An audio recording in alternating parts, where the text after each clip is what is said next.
A lot of cloud across the UK, not ideal viewing weather for the total lunar eclipse in the western sky before dawn.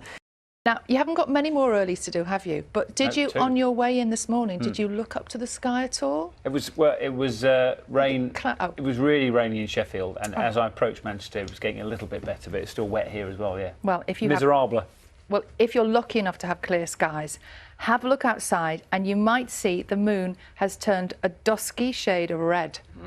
Here's a live shot from Chile. I didn't commute in from Chile today.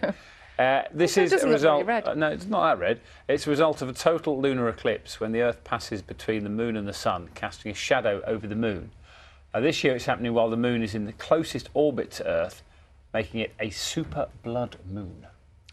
So if you do have any spectacular pictures to send us, we would love to see them this morning.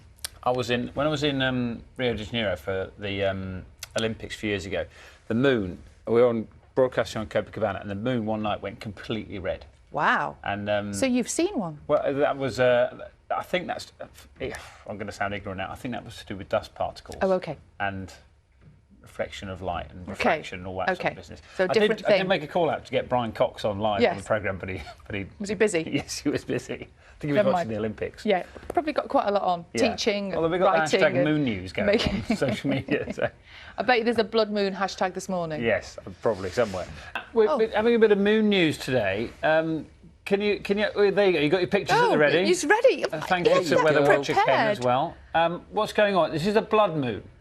It was a blood moon, yes. You're all a bit late if you want to capture it, unfortunately. It all happened before sunrise here in the UK. But one of our weather watchers was up along the south coast. This was Ken in Horsham. He managed to capture the various stages. Basically, the moon was moving into the shadow cast by Earth onto it. So the sun was the other side of Earth, caused that shadow, and as it goes into that shadow, because of the atmospheric conditions around, you get a little bit of light on it, and it starts to look red. A supermoon as well, in that the orbit around the Earth is not quite centred, and so it's at its closest point on that orbit, hence it was looking a little bit bigger. It's still ongoing, though, across other parts of the world at the moment, particularly across North America. But if you were hoping to capture it this morning, I'm afraid you've missed out, and for many, too late. It's a bit too cloudy anyway. Too late, too cloudy. But guess what, Matt? Exactly. Never fear, we have some of our own pictures, don't we? Beautiful. You can see the Earth's shadow blocking out much of the moon. Who's that coming from? I can't quite see from there. But anyway, thank you for your picture. Yes. Now, this was the view in Greece last night. Gorgeous. That looks fake, doesn't it? What? It does. What did you just say? It does look fake. It looks like someone just like superimposed the moon. That is, in fact, the genuine ancient temple of Poseidon. Oh, that looks real, but the moon behind it doesn't look real. It's real. About 70 kilometres south of Athens, according to my data. Good knowledge.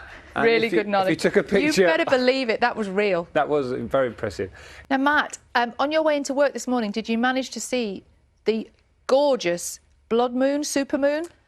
I didn't, no, because it was too cloudy. There was thunderstorms all around as I was driving in. And, of course, you had to be up very early to capture it. But one of our weather watchers did this lovely little time-lapse of how that eclipse took place. That was on the south coast at Horsham. Well, that's lovely. Thank you, Ken. Tell you what, everyone, we've got more, because lots of you were up looking at that gorgeous moon overnight. Let's have a look at these pictures. These are from Selsey in West Sussex. Isn't that pretty? You can see the Earth's shadow blocking out most of the moon there.